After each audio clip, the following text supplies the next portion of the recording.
講到這兩天啊，落大雨呢，這高雄鳥青的美山路和大寮的山頂溝仔呢，這下水池是規個攏淹起來，佇附近的車呢攏浸在水裡。那公山呢有一搭農舍淹水淹甲真嚴重，警消人員出動這樹靈船，把6個人救出來。另外，佇咧三林區呢，也有一個這婦人人為着要避這水溝啊，無細力設入去大排水溝內面，互水沖去，不幸來過往。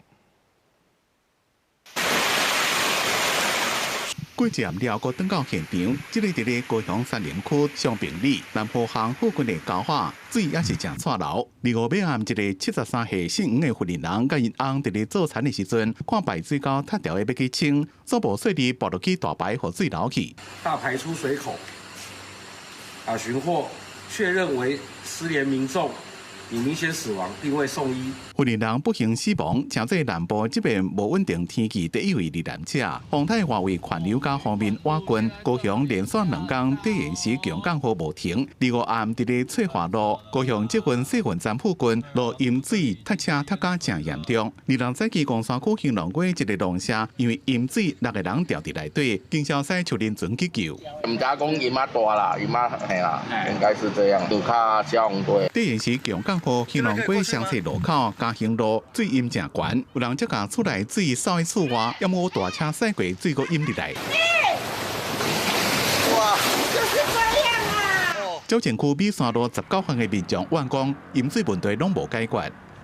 美山路19巷這裡，您可以看到呢，貨車現在是停在這裡，沒有辦法過，因為這裡已經拉起了封鎖線。透過畫面，您可以看到後面呢，整條馬路都已經變成了水路。根據當地居民所說呢，水深最高呢到成人的胸口。啊，強降雨也是安怎，遮就淹啊，拄到迄個漲潮的日子就攏會淹啊。哎呀，上緩慢淹到2米外吧。鐵路因為大雨，水攏淹過鐵軌路。地鐵中州到公山之間雙線攏捌停駛，到台南就沒有再往南下了。那就是要坐區間車，要到新左營站再轉自強號。天氣無穩定，高雄狀況真濟。國軍第4作戰區營傳發電機、抽水機，也派上千位阿兵哥待命。